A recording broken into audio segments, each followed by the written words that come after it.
I'm Belle from Seam Sew Me, and in this tutorial I'm going to show you how to thread your King Quilter 2. It is very easy to thread. If you're anything like me, I don't like complicated. I wanted just to be able to do things very easily, and this machine definitely is easy to thread. And the great thing is you can do all of it while you're sitting down. You don't even have to stand up. So let's do it together.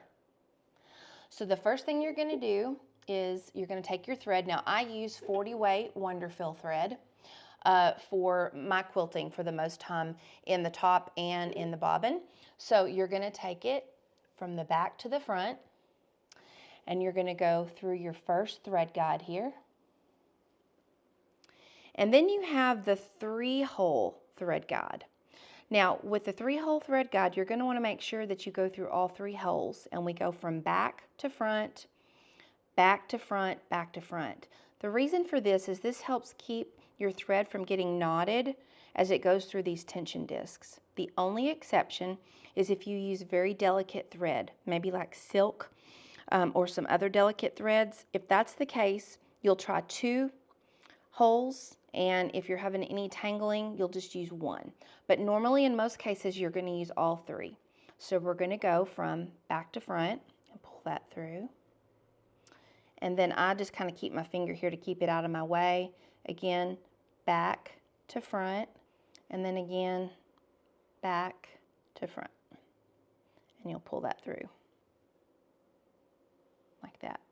Okay. Now I go ahead and pull out quite a bit of length because I'm needing to make sure I have enough that's going to make it all the way down to the bottom with a little bit of a tail, because I'm going to be putting this through the tension guide in a minute, and I'll explain why that's got to be tight in there. So give yourself some slack.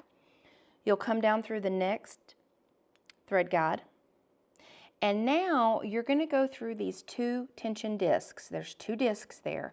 Now one thing to keep in mind, on your tension disc, normally on your domestic machine, these 2 discs will open up when your presser foot is up, but this machine doesn't have a presser foot. So that means these discs constantly stay tight and engaged. So what that means for you is you actually have to kind of thread your thread between those 2 tension discs and really wiggle that through there.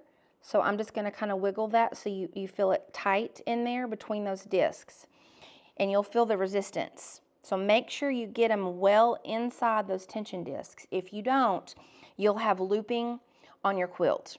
After you go through the tension disc, you're going to come around and you're going to go through that hook right there. You see how that moves? Like that. Then you're going to come down around this thread guide and up. And then you're going to go through your take-up lever. And you're going to go back to front, again, like we did before.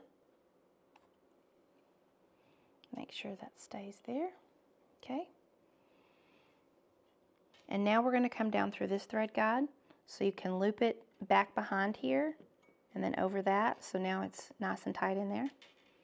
And then you're going to come down on this, on the front, there's a hole here. So you're going to take your thread and you're going to go from front to back. Pull that back like so. And then I like to grab it, the thread, and you're going to pull it back here to the front of the needle, like so. There's a groove here. Let's see, make sure that's not twisted around there. Yeah, there we go. I had to pull it back this way so it wasn't twisted. Do you see how that's nice in the hole there, front to back? Okay, so pull it towards you. And then there's a groove here in your needle. And your thread is going to stay at the front of your needle. And then you're going to thread your needle from front to back. And it goes through to the back. And then you will just pull that thread underneath your foot and then towards the back, and I leave a bit of a tail about this long. So that is how simple it is to thread this machine. So if you kind of look backwards as we went through this, you know, it's thread through your needle, it's through that hole there, this thread guide, up through the take-up lever, down underneath this take-up lever, inside the hook here, between your 2 tension discs. Make sure you get that flossed in there really good. This thread guide, You've looped it through all 3 holes here from back to front, your first thread guide, and then your thread mast back here from back to front. And that is how easy it is to thread your King Quilter too. In the next tutorial, I'm going to show you how to use the bobbin winder that actually comes with this machine. If you have any questions, feel free to leave those in the comment box below. And until next time, quilty friends, make lovely things.